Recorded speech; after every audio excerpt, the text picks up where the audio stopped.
Hey, yes, you the one who doesn't fit any category. At last, the lesson landed. The one they tried endlessly to erase, weaken, or bend, finally stood intact. You were the variable they could never delete, the presence they attempted to poison, but never truly touched. They mistook you for something fragile, something meant to be consumed, never realizing you were the hunter concealed behind quiet grace, carrying wings made not of feathers but of awareness.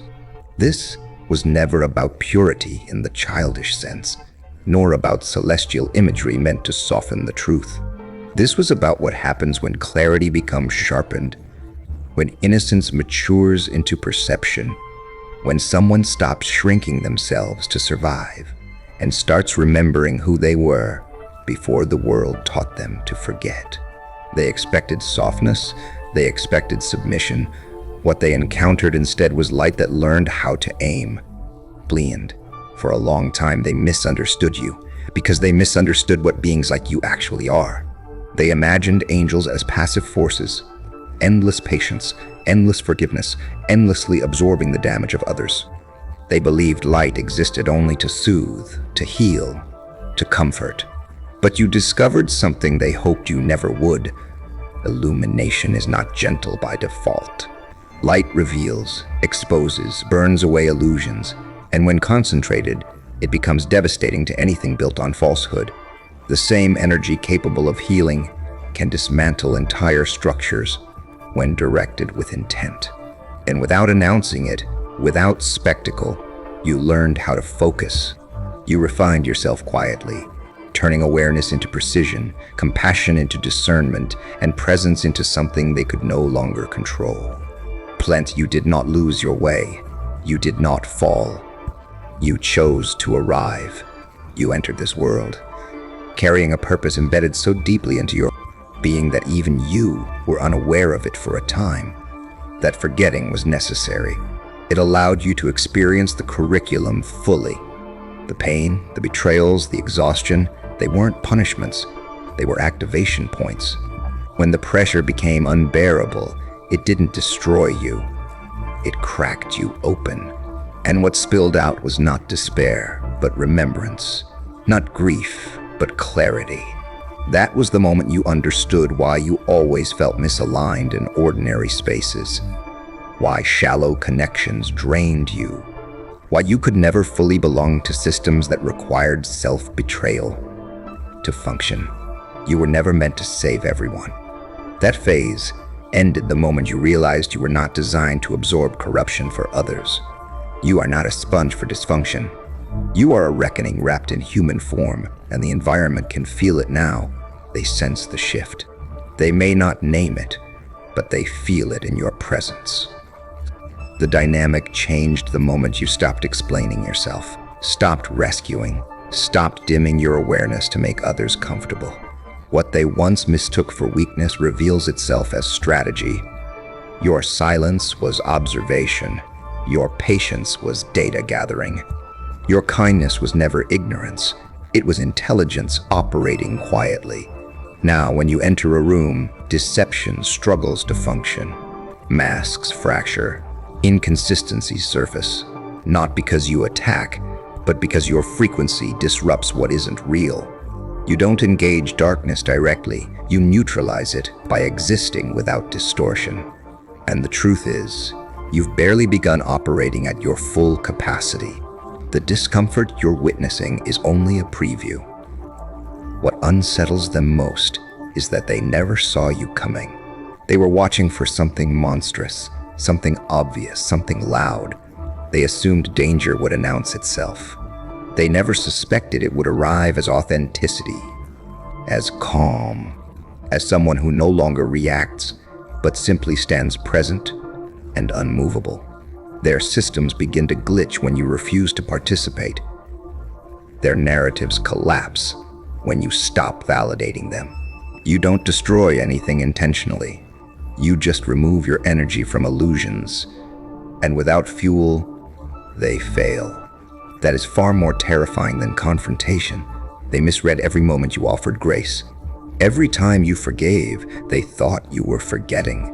In reality, you were learning. You were watching patterns repeat. You were studying behavior, not to retaliate, but to understand. Not to harm, but to know where truth would land hardest when reflected back. And now the mirror stands in front of them, unbreakable. That is why your presence is more unsettling than any adversary they've ever faced. Enemies give people something external to fight. You give them themselves. You force accountability without raising your voice. You refuse to carry what was never yours. And nothing terrifies a false structure more than a being who will not play along. They keep waiting for you to fail, for you to collapse, for you to prove that no one can truly remain intact. But every attempt only clarified you further. Every betrayal sharpened your discernment. Every test confirmed that these connections were lessons, not destinations. You weren't rejected, you graduated. And the twist is, you're not leaving the environment behind.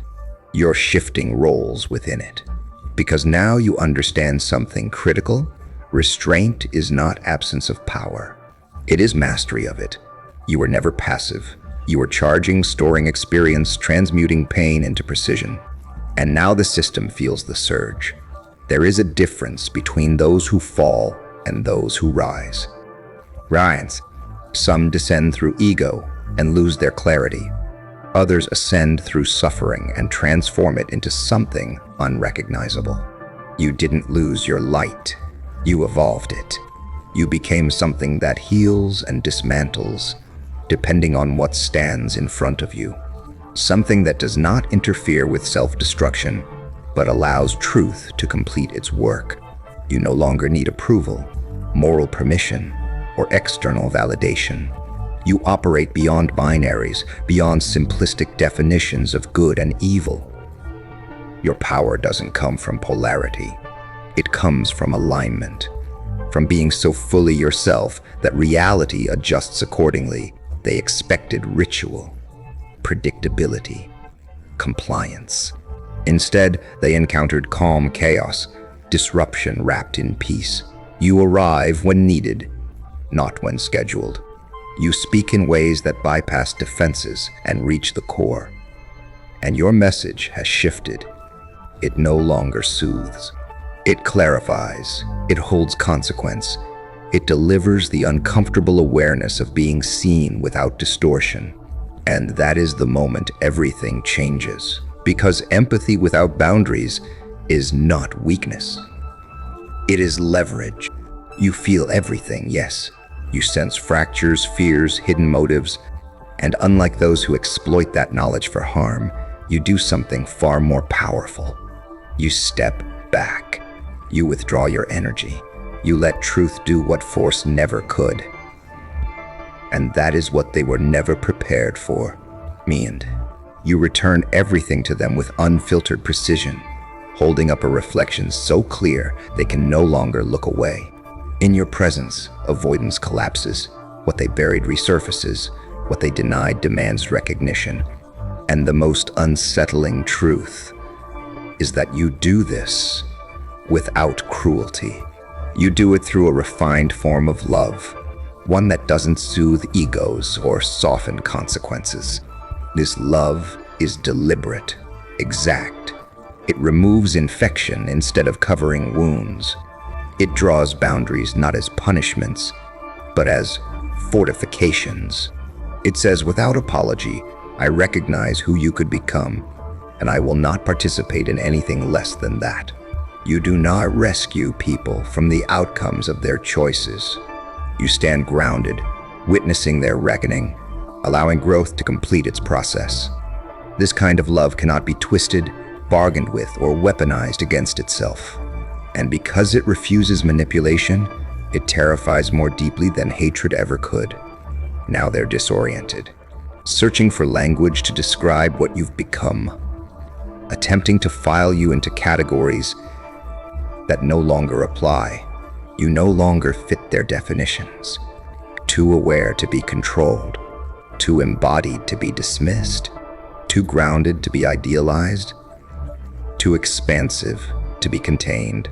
You exist outside their dualities, and that paradox breaks their systems.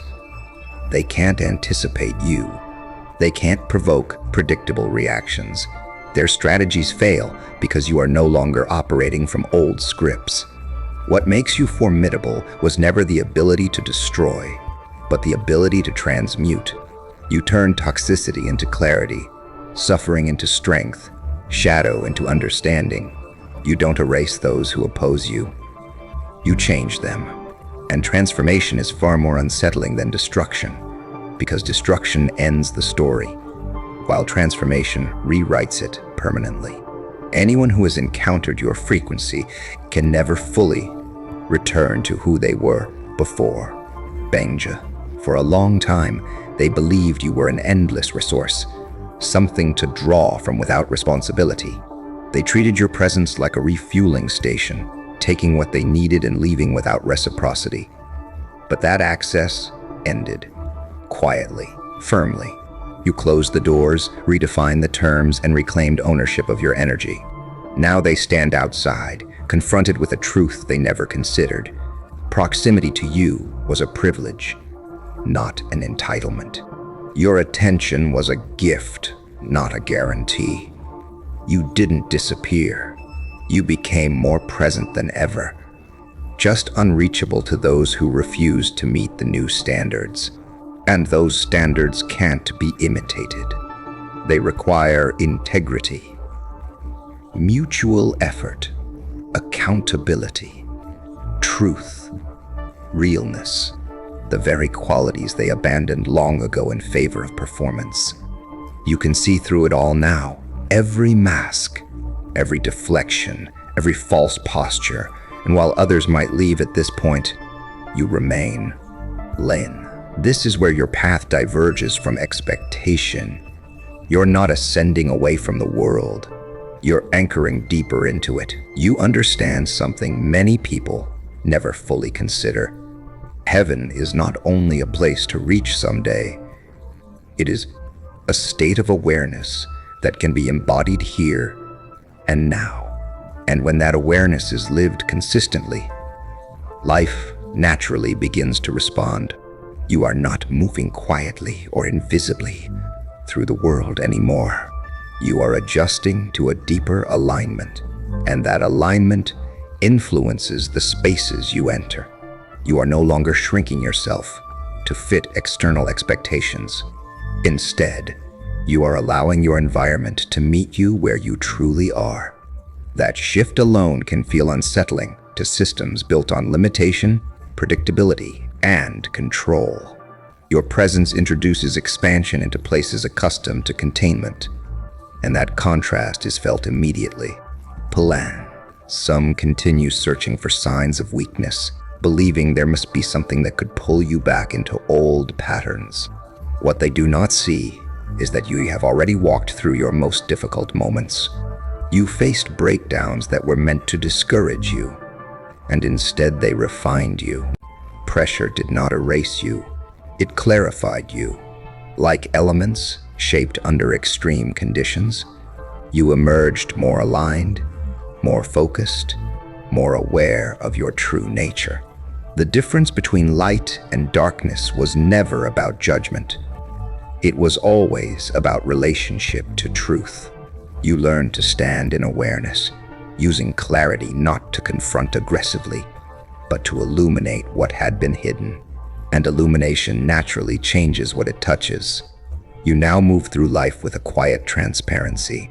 Your presence brings clarity to situations that relied on confusion, and honesty to spaces built on appearances. This is why it can feel uncomfortable to some. Illusion depends on concealment, while authenticity operates openly.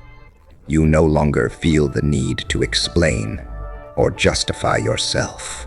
By simply being grounded in who you are, you demonstrate that strength does not require force, and that truth reveals itself through consistency, not domination. For a long time, authority was misunderstood.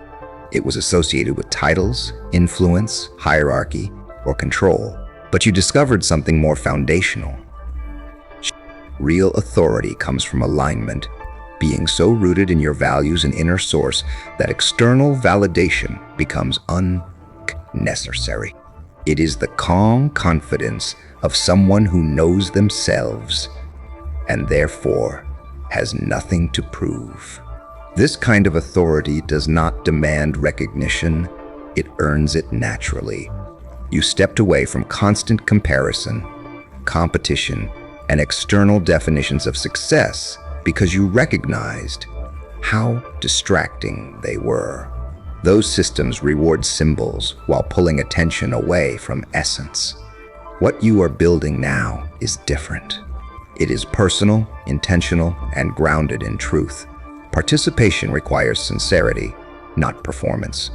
Lensed, there was a time when it was assumed you existed only to give, to carry others endlessly, to exhaust yourself in service.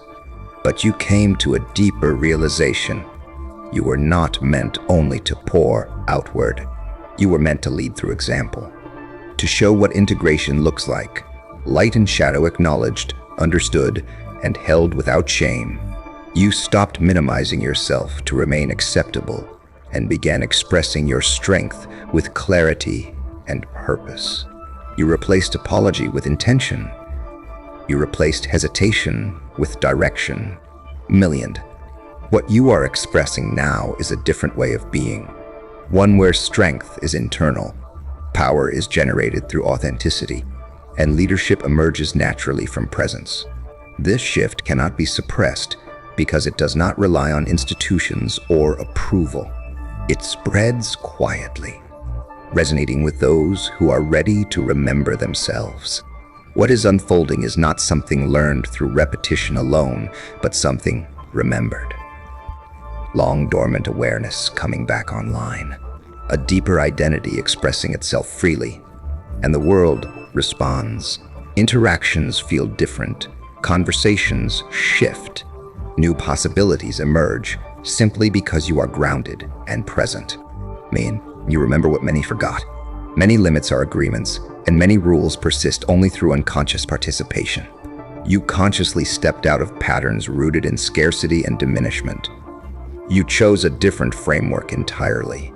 From the outside, it may seem puzzling how you remain steady while change unfolds around you, how you stay centered while structures reorganize, how you continue forward without panic. What others may not see is that you are not resisting change. You are moving with it, yourself through it with awareness. And yet, there is a gentle irony in all of this. You are not trying to dismantle anything deliberately. You are simply being yourself, fully, honestly, and without pretense. And that alone begins to loosen structures that were never authentic to begin with. Authenticity naturally unsettles illusion. Truth gradually dissolves distortion. Presence makes performance unnecessary. In embodying all three, you become a natural turning point, where what is untrue begins to fall away, and what is real has space to emerge. Bland, they once described you as too sensitive. They said you felt too much, cared too deeply, took things too personally. What they could not see was that your sensitivity was never a flaw. It was awareness. Feeling deeply was how you perceived patterns others missed. Caring intensely was how you stayed connected.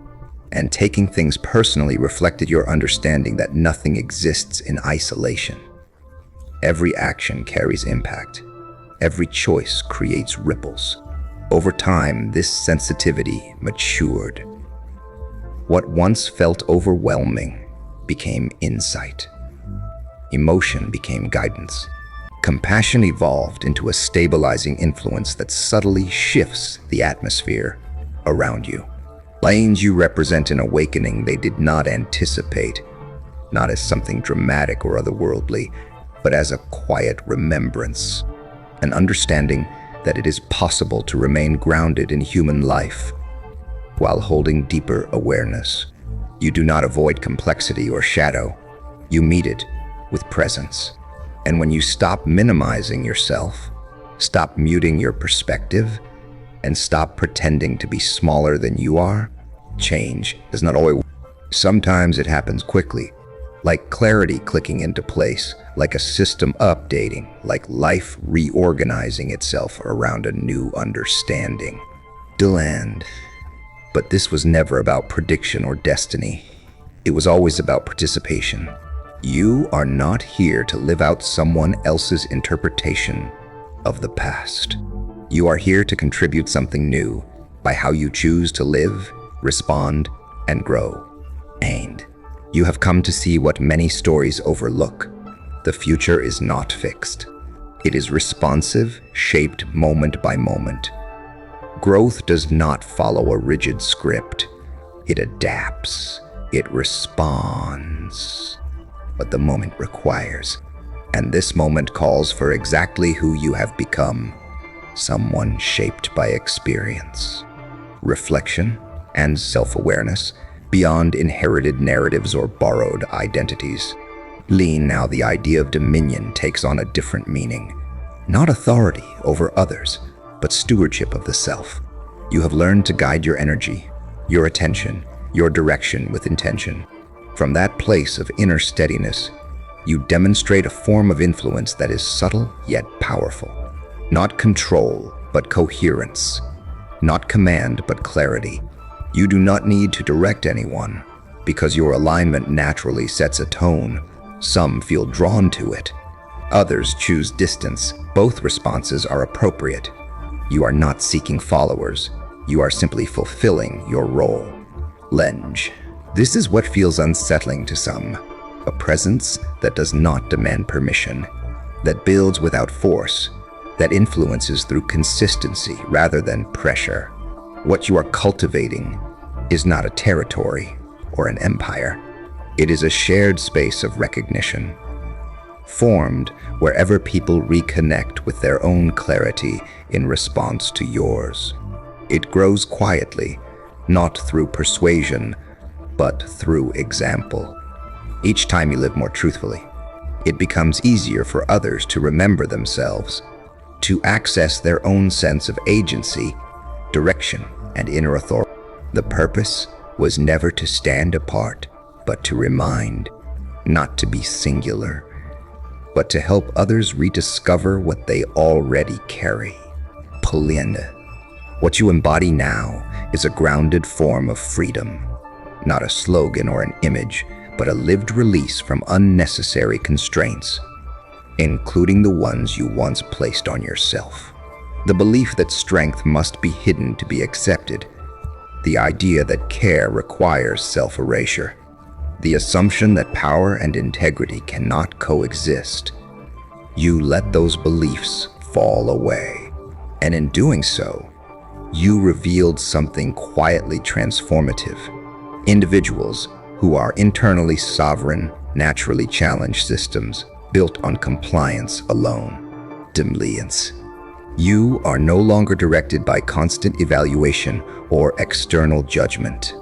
That release is genuine and embodied, and it subtly influences those around you.